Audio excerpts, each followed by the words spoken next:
Good day and welcome to another edition of the conversation coming to you live from TV 360 here in Lagos, Nigeria.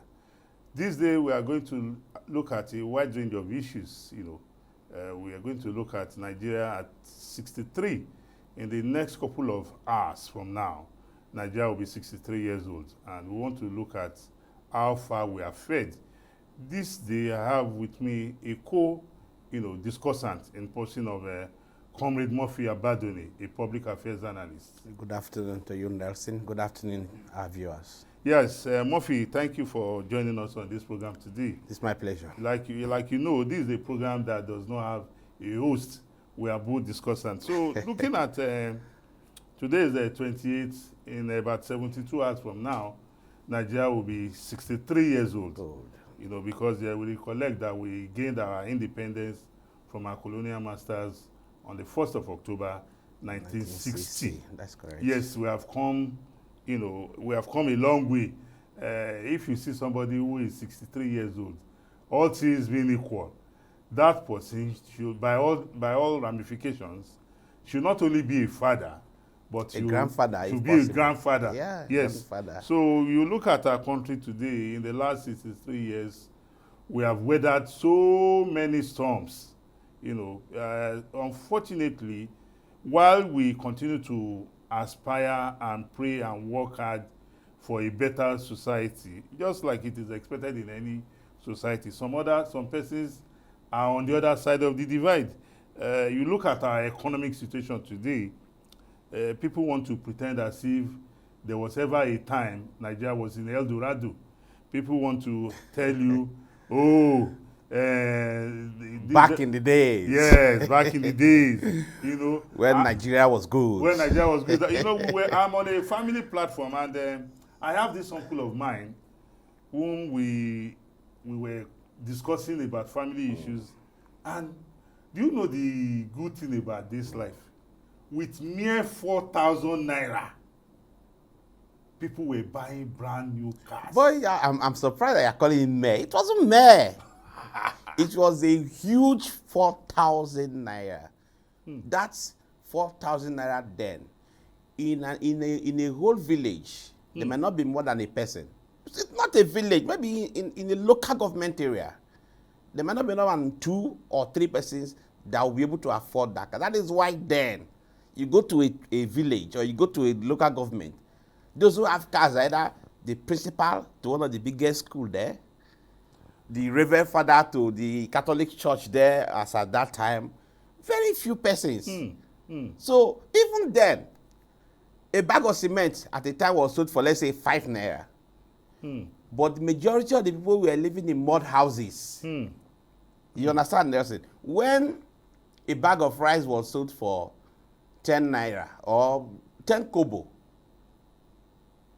children or homes then only cook rice during Christmas celebration. Absolutely. Christmas celebration. Absolutely. Yes. Children then, during our time, went to school without shoes. That was why I was surprised when, at the time in Nigeria, a presidential candidate then was campaigning and was telling Nigerians that he had no shoes. I said, well, that was a norm. I told him, it was a norm. Who had shoes then? Not having shoes.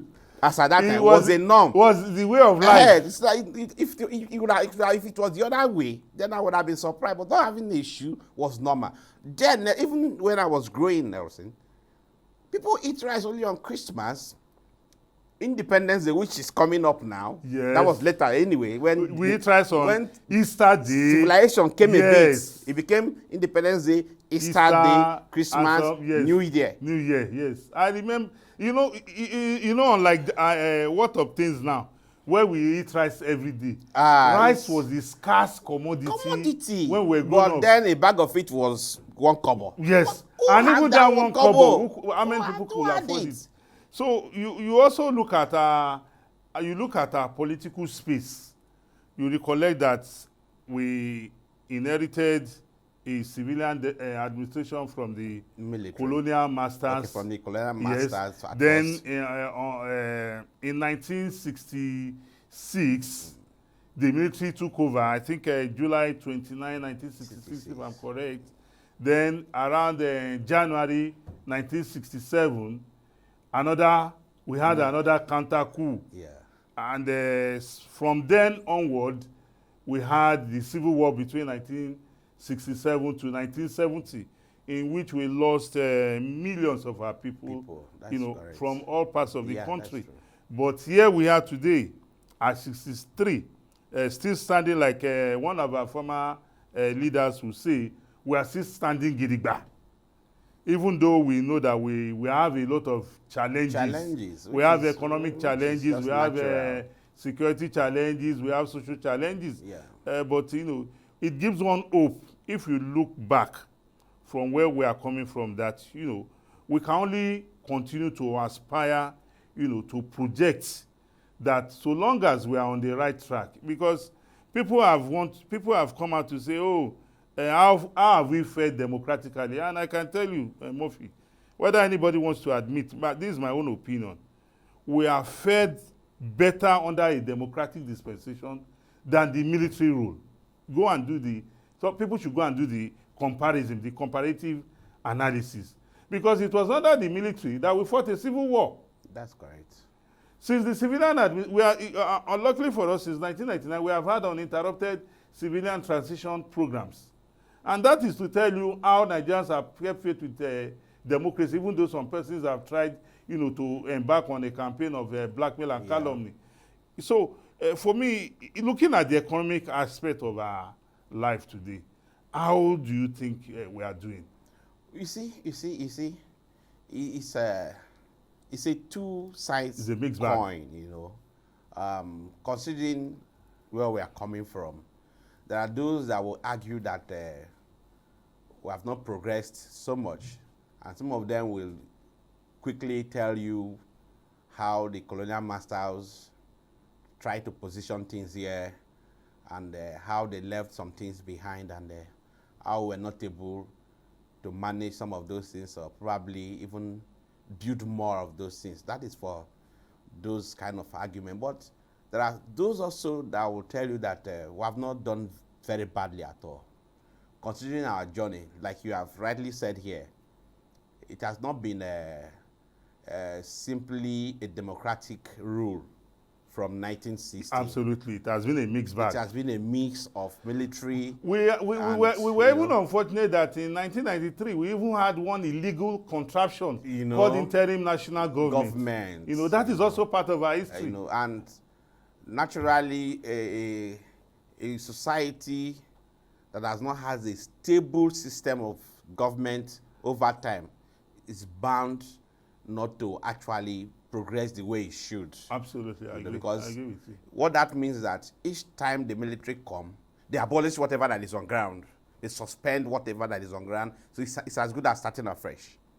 Then after a year, 2, 3, another military government takes over. In our own case, that was how it happened. Yes, after a while, yes. another military government Yes. hijacks the Yes. government, then they start afresh. Yes. After some time, we go back to a democratically elected government. We'll do for a while. So if you do the checks and balances, I think you will say we have not done badly at all as a people, considering our obstacles. There are so many obstacles. After all, there are no nations in the world today that doesn't have problems. And I will always tell people, because where people get it wrong, Nelson, is that people are quick to jump to America, jump to Britain, jump to Canada. People are quickly to say, like it is done here, like it is done there. But I've told them to, I said, look, these persons have their histories. Those are advanced democracies. This American democracy you are talking about, do you know how old it is? Whatever that happens in Nigeria, whatever that happens in any of these African countries, I'm talking about the negatives. Those things you see happening negatively, they happened in America back in the days. They had their fair share. In fact, until late, Yes. rampant gun shooting, killing of people was a daily affair in US. US, You know, even till date, they have not completely. Just last week, there was an alert from the American government telling our citizens not to come to certain cities in Nigeria. Yeah, certain and states I'm in like, Nigeria. is the American government telling us that the lives of an American, or the level of crime in those states that have been mentioned, Are they telling us that the level of crime insecurity there is worse than some states in America? Absolutely not. Absolutely not. So for me, I always want to tell our people that, look, we should not allow these foreign countries to paint us black. Let us project ourselves. We are not saying we are perfect. No. We are human beings. We have our own flaws. Today now, we are battling with serious economic challenges. Just like anywhere else in the world. In the world. Whether France, whether Germany, or what have you, everybody is complaining about the economic hardship occasioned by, global economic downturn. So many factors. But for our own, we have some local factors. So many economies of the world are yet to recover fully from COVID-19. And look at what Russia-Ukraine war has also done brought again, immediately to the after economy of the world. So it's not easy, and people must take the pains to look at issues dispassionately. That this journey, how have we failed? Is it that we are doing? Because a lot of times when people try to point accusing fingers at leadership, I also ask that these leaders we are pointing at accusing fingers to, where did they come from? Is it from the moon? Oh my God.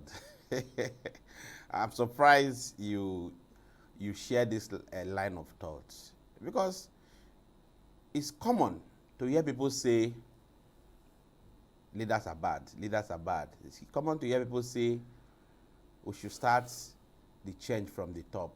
And I've always asked, look, let's be honest. Things are not going the way it should. We are not where we should be, I agree. But then, the people at the top, do you think they can be at the top and be at the bottom at the same time?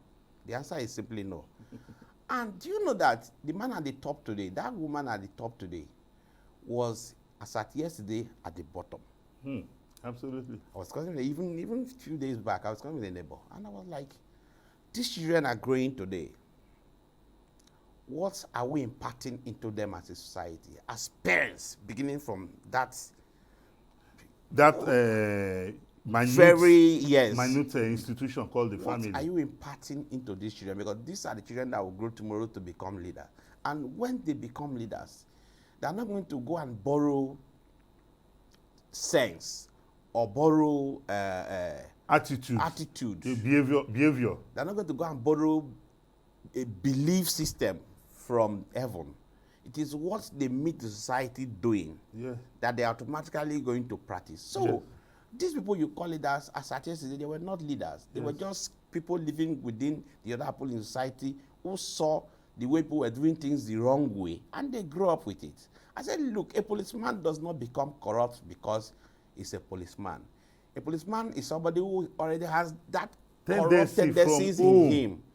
He joins the police, he now has a gun and a black uniform. He now feels like he has been given the authorization to act. The man, the politician, does not become corrupt because he's a politician or because he's a governor or president or whatever. No. He's corrupt ab initio.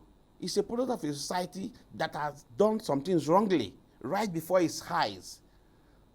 You have a situation where parents now understand that there's what they call special centers, for instance, Nelson, where you now have children and you feel that my own son must also gain admission in as much as Nelson's son has gained admission to. So I must register my son in a special center where he doesn't have to read to pass GCE or WAEC, where he doesn't have to read to pass JAM. And he goes to school.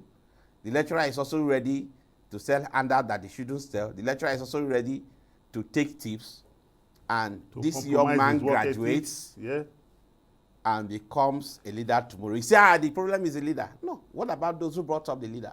Those who trained the leader. So, in a nutshell, I'm saying that as a society, we need to work towards that Nigeria of our dream.